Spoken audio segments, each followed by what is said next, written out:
নমস্কার, কেমন আছেন সবাই? চলে এলাম লাইভ বাই দ্য আবার নতুন একটা ব্লগ নিয়ে। আজকের দিনটা ছিল মঙ্গলবার ওই সন্ধ্যে 7:30 মতন বাজে। সিদ্ধার্থ অফিসে গেছিলো, আসার সময় ওকে কটা জিনিস আনতে বলেছিলাম রাতে রান্নার জন্য, সেইগুলোই নিয়ে এসেছে। আনতে বলেছিলাম একটু চাল, দই আর বিরিয়ানি বানাবো, তাই জন্য আনতে বলেছিলাম একটা ফুড কালার। তো এই সব টুকটাক জিনিস আনতে বলেছিলাম। এদিকে পেঁয়াজ, আদা, রসুন যেসব মশলাপাতি লাগবে সেইগুলো কাটতে চলে এসেছি। বাইরে তো বেশ ভালোই বৃষ্টি হচ্ছে, আর প্রায় অনেক দিন কলকাতা স্টাইল বিরিয়ানি খাওয়া হয়নি। বিরিয়ানি তো এখন বাঙালির দ্বিতীয় নম্বর স্থান, মাছ ভাতের পরেই হয়তো বিরিয়ানি, কিছুদিন পর হয়তো প্রথম জায়গাটাই বিরিয়ানি নেবে। কারণ এখন সব মানে বয়স্ক থেকে বাচ্চা সবারই বিরিয়ানি খুব পছন্দ। এখন তো অনেক অনুষ্ঠান বাড়িতেও বিরিয়ানি হয়। তো কলকাতায় না থাকার কারণে অনেক দিনই প্রায় হয়ে গেল বিরিয়ানি খাওয়া হয় না। তাই অনেক দিন পর ইচ্ছা হলো বিরিয়ানি খাওয়ার। এখানে আছে বেশ কয়েকটা রেস্টুরেন্ট, গোনাগুনতি আছে, কিন্তু সেখানে গিয়ে সেটা অনেকটাই দূর, সেখানে গিয়ে খেতে হবে। আর এখানের অনলাইন বেশিরভাগই মহারাষ্ট্রিয়ান বিরিয়ানি। আর আমি যেহেতু কলকাতারই মেয়ে, আমি অনেক রকম বিরিয়ানি ট্রাই করেছি, কিন্তু কলকাতার বিরিয়ানিটাই আমার বেশি ভালো লেগেছে। তাই নিজেই চেষ্টা করছি, দেখি বানাতে পারি কি না। তো এদিকে আলুটা কেটে আর একটু কালার দিয়েছি এর মধ্যে, দিয়ে আলুটাকে সিদ্ধ করে নেবো, সিদ্ধ করে তারপর ভেজে নেবো। আর এদিকে সব মশলাপাতি, আদা, রসুন আর কাঁচা লঙ্কা পেস্ট করে নিয়েছি, আর বেরেস্তার জন্য পেঁয়াজ কুচিয়ে রেখেছি, আর কিছুটা পেঁয়াজ সাইড করে রেখেছি। চিকেনটা যখন করব তখন ওটা রেডি করব, তার জন্যই আলাদা করে অল্প পেঁয়াজ রেখেছি। এখন এই সোশ্যাল মিডিয়ার যুগে এসে যে কোনো জিনিস তৈরি করা বা যে কোনো জিনিস রান্না করা বা যে কোনো জিনিস সম্বন্ধে জানা খুব সহজ, কারণ প্রত্যেকের কাছেই একটা করে মোবাইল ফোন আছে। সেখান থেকেই আমরা টুকটাক অনেক কিছুই জানতে পারি। যে কোনো খাওয়ার বিষয়ে জানা, সেটা কোথা থেকে এসেছে, সেটা কেমন করে তৈরি করতে হয়, সব কিছুই খুব সহজেই আমরা বাড়িতে বসে দেখে নিতে পারি, আর সেটা তৈরিও করে নিতে পারি। মোবাইলে যেহেতু সব কিছুই দেখা যায়। এখন তো জানা গেছে প্রিয় খাবার এই বিরিয়ানি গুগল সার্চে যদি বলেন তাহলে প্রথম স্থান অধিকার করে রয়েছে। সবথেকে বেশি এই বিরিয়ানি সার্চ করে দেখে মানুষে। বাইরের ওয়েদারটাও বেশ সুন্দর, বাইরে সুন্দর বৃষ্টি হচ্ছে, হালকা হালকা ঠান্ডা ওয়েদার, তার মধ্যে বিরিয়ানি। অনেক বাঙালির মাথায় আসে বৃষ্টি মানেই খিচুড়ি হবে, তার সঙ্গে ইলিশ মাছ ভাজা, বেগুন ভাজা, পাঁপড় ভাজা। আর আমার মাথার মধ্যে সবসময় ঘোরে একটু বৃষ্টি ঠান্ডাকাল এলে, এমনি গরমের সময় যখন আমাকে বিরিয়ানি দেবে তখনই আমি বিরিয়ানি খেয়ে নেবো। আমার তো বিরিয়ানি খুব ফেভারিট একটি খাবার। এখন হয়তো অনেকেরই এই ফেভারিট খাবার বিরিয়ানি। বিরিয়ানির মধ্যে সবথেকে প্রিয় সেটা হচ্ছে বিরিয়ানির আলু। কিন্তু আমাদের এই কলকাতায় বিরিয়ানির আলুটা পাওয়া যাবে, কিন্তু বাইরে আপনি যেখানেই যে যত রকমের বিরিয়ানি ট্রাই করুন না কেন, কোনো বিরিয়ানিতেই আলু থাকে না। আমাদের এই কলকাতা স্টাইল বিরিয়ানিতেই আমরা আলুটা খাই বা আলুটা পেয়ে থাকি। এদিকে আমার রান্না বলতে গেলে হাফ হয়ে গেছে, আর হাফ এদিকে মাংসটা এবারে বসাবো। পেঁয়াজটা প্রথমে ভেজে নিয়েছি, আর টুকটাক মশলা দিয়েছি, যেরকম গোলমরিচ দিয়েছি, আর এলাচ দিয়েছি, তেজপাতা দিয়েছি, লবঙ্গ দিয়েছি ফোড়নে। তারপর পেঁয়াজ দিয়েছি, আদা, রসুন আর কাঁচা লঙ্কা একটা পেস্ট করে রেখেছিলাম ওটা দিয়েছি।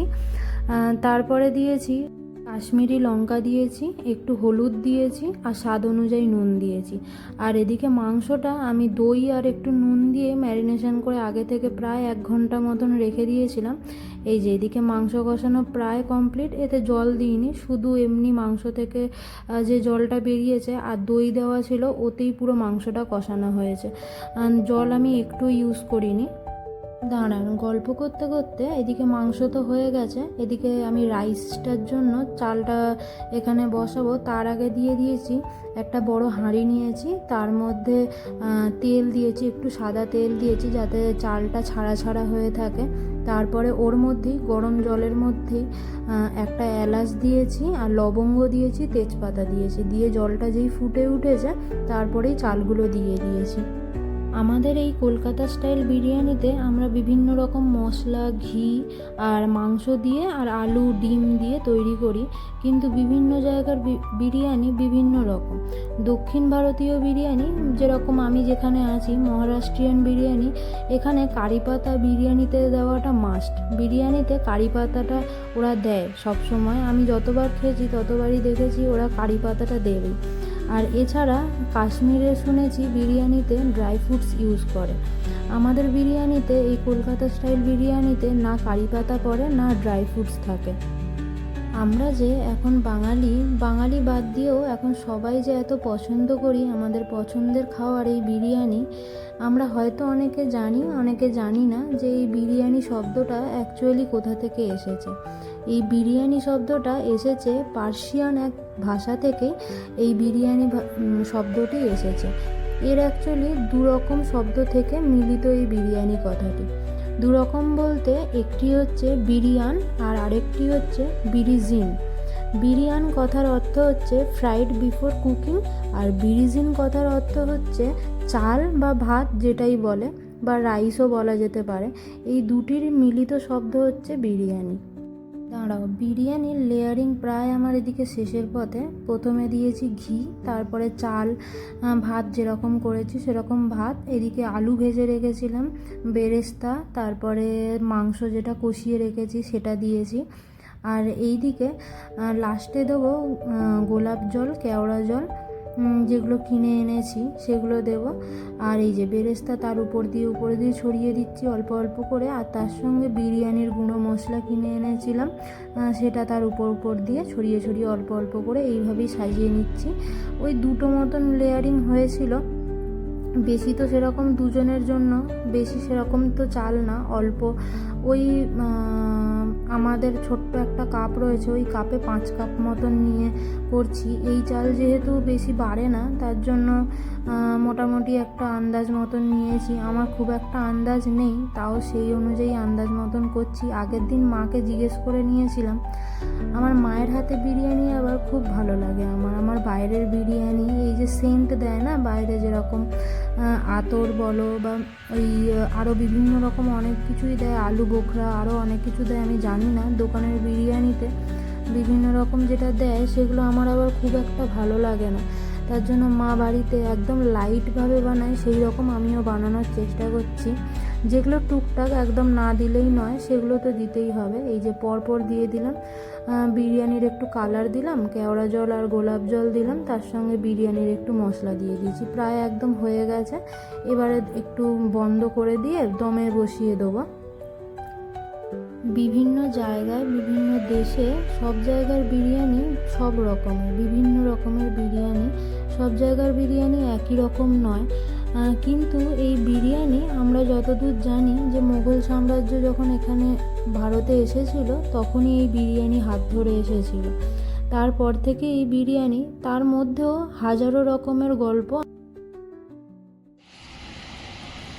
এই বৃষ্টির সময় একদম গরম গরম বিরিয়ানি বেড়ে ফেলেছি। হ্যাঁ, অসাধারণ। এই তো মনে হয় একেবারে দোকান থেকে তুলে নিয়ে এসেছি। এটা তো শুধু মানে দেখতে সুন্দর হয়েছে, দেখতে সুন্দর হলে তো হবে না, এবার খেতেও সুন্দর হয়েছে কিনা দেখাও। মারাত্মক গরম। কিন্তু তার সঙ্গে ওয়েদারটাও বেশ ভালো, বলো? বৃষ্টিটা বেশ সুন্দর, বৃষ্টি শুরু হয়ে গেছে। এরকম ওয়েদারে গরম গরম বিরিয়ানি, কিন্তু বিরিয়ানিটা এখন হলে বেশ ভালোই জমে যায়, তাই না? অবশ্যই। হুম,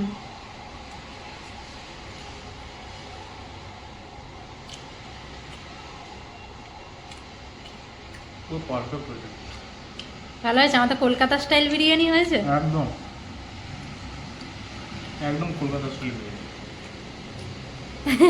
কত দিন পর বলো? তুমি লাস্ট কবে খেয়েছো? লাস্ট সময় বলছিলে যে পুজোর সময়। হ্যাঁ, পুজোর সময় লাস্ট খেয়েছিলাম, গত বছর পুজোতে গেছিলে যে আগের বছরে, তখনই লাস্ট। আর এই আবার দারুণ। ঠিক আছে, আজকের ভিডিওটা এই বিরিয়ানি দিয়েই শেষ হলো।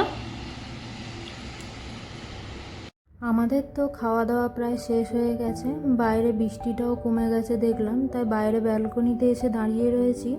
আর বিরিয়ানি তো খেলাম, সঙ্গে একটু ঠান্ডা কিছু না খেলে হয়, স্প্রাইট বা থামস আপ বাড়িতে দুটোই ছিল, তো আমি আর সিদ্ধার্থ দুজনেই একটু করে স্প্রাইট নিয়ে বাইরে দাঁড়িয়ে আছি।